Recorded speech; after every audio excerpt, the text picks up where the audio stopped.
रामपुर नाम के एक छोटे से गांव में किशोर अपनी पत्नी रमा और बेटी राखी के साथ रहता था। वह बहुत गरीब था। वह रोज नदी से मछलियां पकड़कर उन्हें बाजार में बेचता था। पहले उसका काम ठीक ठाक चल जाता था, लेकिन अब गांव में और भी लोग मछली पकड़ने और बेचने का काम करने लगे थे। वे बड़ी बड़ी मछलियां काफी सस्ते दामों में बेचते थे। इस कारण किशोर की मछलियां अब लगभग बिकना बंद हो गई थीं और उसके लिए घर का खर्च चलाना जैसे नामुमकिन सा हो गया था। एक शाम जब किशोर हताश होकर घर लौटा तो उसकी पत्नी रमा ने कहा, सुनिए जी, मैं कहती हूँ अब आपको कुछ नया काम कर लेना चाहिए। अब मछली से हमारा घर नहीं चल रहा है। तुम सही कहती हो, मगर मुझे मछली पकड़ने और बेचने के अलावा कोई और काम आता भी तो नहीं है। आप चिंता मत कीजिए, मैं भी आपके साथ कल मिलकर आपके लिए काम ढूंढने चलूंगी। ठीक है रमा, मुझे तो बस तुम्हारे और राखी की चिंता है कि मैं तुम दोनों को 2 वक्त की रोटी भी ढंग से नहीं खिला पा रहा हूँ। चलिए जी, मन छोटा मत कीजिए। मैंने जो फिश सूप बनाया है उसे खा लीजिए, एक दिन सब ठीक हो जाएगा। रात को खाना खाकर सब सो गए, लेकिन किशोर को नींद नहीं आई। उसे अगले दिन की चिंता सताने लगी। वह पूरी रात सोचता रहा कि अब आगे क्या और कैसे होगा। अगले दिन दोनों पति पत्नी सुबह सवेरे ही काम की तलाश में निकल पड़े। पूरा दिन बीत गया, लेकिन उन्हें कहीं भी काम नहीं मिला।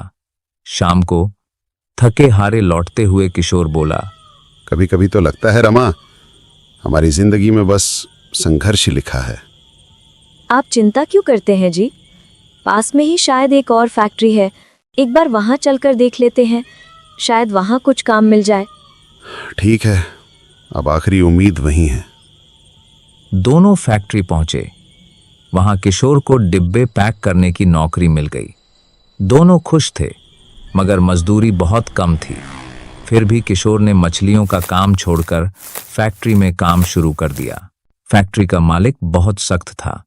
वह जरा सी भी देर होने पर आधे दिन की तनख्वाह काट लेता था और किशोर को अक्सर देर भी हो जाती थी, क्योंकि फैक्ट्री गांव से 5 किलोमीटर दूर थी और किशोर फैक्ट्री पैदल जाता था, क्योंकि उसके पास साइकिल भी नहीं थी। एक दिन बहुत तेज बारिश हो रही थी, तो रमा ने कहा, सुनिए जी, इतनी बारिश में भी जाना जरूरी है क्या? थोड़ी देर बाद चले जाइएगा। नहीं रमा, अगर 5 मिनट भी देर हो गई तो मालिक आधे दिन की मजदूरी काट लेगा, और जो मिलती है उसी में किराया भी मुश्किल से निकलता है। यह कहकर किशोर चल पड़ा। रास्ते में पानी भरा था। एक गड्ढा नजर नहीं आया और वह उसमें गिर पड़ा। उसकी टांग टूट गई। थोड़ी देर बाद उसका दोस्त मनोज दौड़ता हुआ घर आया और बोला, रमा भाभी, बुरी खबर है, किशोर फैक्ट्री जाते वक्त गिर गया है। उसकी टांग टूट गई और उसे सरकारी अस्पताल ले गए हैं। यह बात सुनते ही रमा अस्पताल के लिए निकल गई। वहां पहुंचते ही जब उसने किशोर को देखा तो वह फूट फूट कर रोने लगी। इतनी देर में डॉक्टर आया और डॉक्टर ने कहा, इनकी दोनों टांगों की हड्डियां टूट गई हैं, अब ये 1 साल तक चल नहीं पाएंगे। यह सुनकर रमा का तो दिल ही टूट गया। वह सोचने लगी, अब घर का खर्च कैसे चलेगा। फिर भी वो हिम्मत करके किशोर को घर ले आई। घर पहुंचकर उसने सोचा किशोर के लिए कुछ बना ले, मगर घर में तो सिर्फ थोड़े चावल और शक्कर थी। तभी मकान मालिक आया। रमा, तुम्हारी हालत देखकर दुख हुआ, मगर 8 महीने से किराया नहीं दिया है। मालिक, बस 1 महीना और दे दीजिए, मैं सब चुका दूंगी। मालिक ने उसकी हालत देखकर 1 महीने का समय दे दिया, मगर बेचारी का पूरा दिन सिर्फ चिंता में निकल गया। और जब रात हुई तो रमा ने आखिरी बचे हुए चावल शक्कर में मिलाकर सबको खिला दिए और थोड़े आखिरी बचे हुए चावल कल के लिए रख दिए। सब सो गए, मगर रमा सोचती रही, अब क्या होगा, कल क्या खिलाऊंगी, किराया कहाँ से भरूंगी। और ये सोचते सोचते उसकी आंख लग गई। अगले दिन रमा काम ढूंढने निकल गई। इतने दिनों से वे सब सिर्फ उबली हुई मछलियां ही खा रहे थे और कल तो सिर्फ उन्होंने बासी चावल और शक्कर ही खाई थी। तो अब राखी का मन कुछ छटपटा खाने का हुआ। उसने घर में देखा माँ काम ढूंढने गई थी, पिता सो रहे थे, तो वह अकेली ही बाजार चली गई। वहां उसने देखा एक आदमी ग्रेवी चिकन बेच रहा था। भैया, मुझे भी थोड़ा दे दो। पैसे हैं तेरे पास? राखी ने कहा। पैसे तो नहीं है मेरे पास। इतना सुनते ही दुकानदार ने उसे डंडे से मारा, फिर पीछे भाग भाग कर पीटा और आखिर में वहां से भगा दिया। राखी रोती हुई घर लौटी और माँ को सब बताया। बेटी, कोई बात नहीं, हम गरीब हैं इसीलिए लोग हमारे साथ ऐसा करते हैं। माँ, लोग ऐसा क्यों करते हैं? काश हम भी बाजार में कुछ बनाकर बेचते तो हम भी अमीर होते।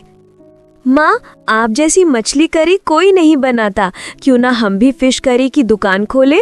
रमा को बेटी की बात बहुत अच्छी लगी कि इतना सब होने के बाद भी उसकी बेटी में हिम्मत थी। रमा भी बाजार में फिश करी बेचने चाहती थी, मगर रमा के पास काम चालू करने के लिए पैसे नहीं थे। तभी उसे अपनी सहेली मीना याद आई, जो पास के गांव में रहती थी। रमा ने एक मछली पकड़ी, उसे उबालकर सूप बनाया और मीना के घर जाने के लिए निकल गई। जैसे ही मीना के घर के बाहर पहुंची तो मीना ने उसे देख कहा, अब तो यहाँ भी आ गई, क्या चाहिए? तुझसे मिलने आई हूँ, कुछ मदद चाहिए?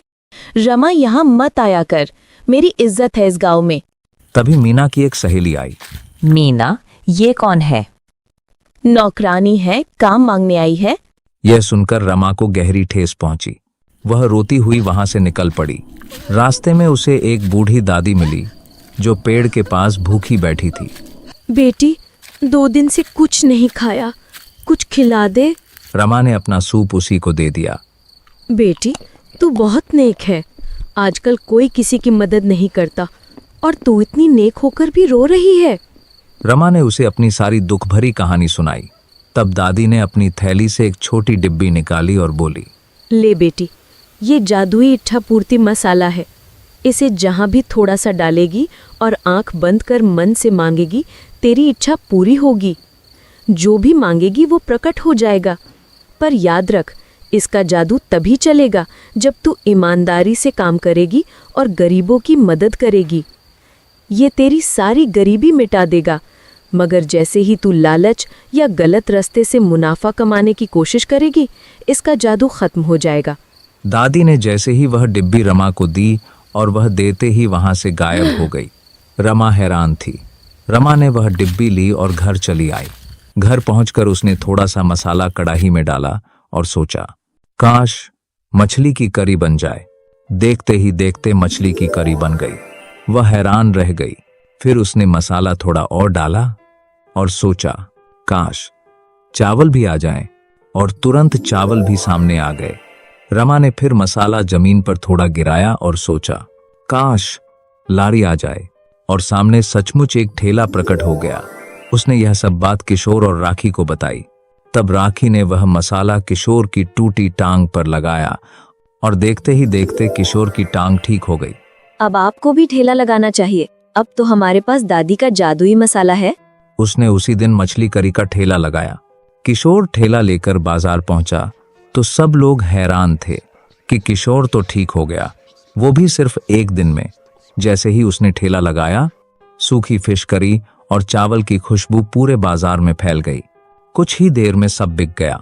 जब किशोर घर लौटा तो रमा ने और फिश करी और चावल बना रखे थे। रमा बोली, दादी ने कहा था कि हमें गरीबों की भी मदद करनी चाहिए। दोनों पति पत्नी ठेला लेकर गरीबों के पास पहुंचे और उन्होंने मछली करी और चावल मुफ्त में बांट दिए। अब वे रोज ऐसा करने लगे।